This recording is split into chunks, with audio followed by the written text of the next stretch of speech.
পৃথিবীতে সবচেয়ে যে সাবজেক্টটা কঠিন মনে করা হয় সর্বযুগের সর্বসময়, সেটা সন্তান প্রতিপালন। কারণ মানুষ এমন এক সৃষ্টি মহান রব্বুল আলামিনের, দ্বিমুখী স্বভাবের, আল খালকুল আজীব। একদিক থেকে আল্লাহ বলছেন অখলিকাল ইনসান ও দাঈফা, মানুষ খুব সৃষ্টি করা হয়েছে এদেরকে দুর্বল। এরা আসলে দুর্বল। এই যে ঠান্ডায় দেখেন কত কিছু লাগাইছেন, গরমে আবার এসি চালাও, না হলে বাঁচেন না। ব্যাংকে এখন ল্যাপ কাঁথা নিয়েছে, গরমের সময় কি এসি লাগে? লাগে না তো। জঙ্গলের বাঘ ঠান্ডার সময় কি তাদের ল্যাপ কাঁথা দিয়ে আসতে হয়? আর গরমের সময় কি তারা পানিতে ডুবে থাকে?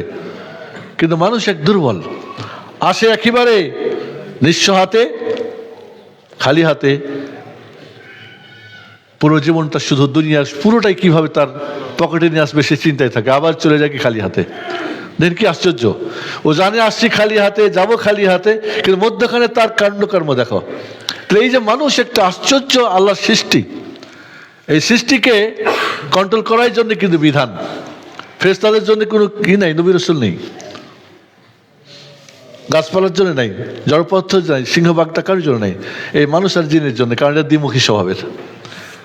একদিক থেকে যেমন মানুষ প্রচন্ড সামাজিক, আবার তাকে যদি আপনি জেলখানায় দেন, বলবে আমাকে কেন জুলুম করা হচ্ছে, আমাকে অসামাজিক বউ বন্ধু বান্ধব ভাই বোন আত্মীয় স্বজন থেকে আলাদা করা হয়েছে কেন?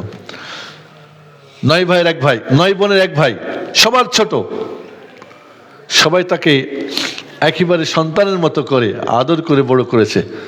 বাবা যখন হসপিটালে একটু বড় হয়েছে, ওখান থেকে সব লিখে নিয়েছে, 9 বোনকে মাহরুম করেছে। বউকে বলেছে 9টার একটাও যেন বাড়িতে না আসতে পারে। এই হলো অবস্থা। কোথায় তার সামাজিকতা? এই 9 জন বোন যে তার মার মতো স্থানে তাকে যেখানে পাইছে সেটাই নিয়ে এসে ভাইকে খাওয়াইছে, আর এখন সে সবাইকে বঞ্চিত করতে চায়। কত অসামাজিক সে! তো এই যে একটা মানুষ যেহেতু সবচাইতে এক আশ্চর্য, মানে আল্লাহর সৃষ্টি, দ্বিমুখী স্বভাবের, এই গরম এই ঠান্ডা, এই রাগ এই ঝাল, এই একটু লবণ বেশি হয়েছে তো বাঁকাবাকি, একটু যদি ঝাল বেশি তো বাঁকাবাকি, না হলেও বাঁকাবাকি, মানে কোনোটাই সে করতে পারে না। তাহলে এই যে দ্বিমুখী মানুষকে কন্ট্রোল করার জন্য রব্বুল আলামিন পাঠালেন ঐশী বাণী, নবী রসুল, আসমানি কিতাব, যাতে করে এদেরকে গাইড দিয়ে, এদেরকে হেদায়েত দিয়ে সঠিক পথে যেন এদেরকে চালনা করতে পারে।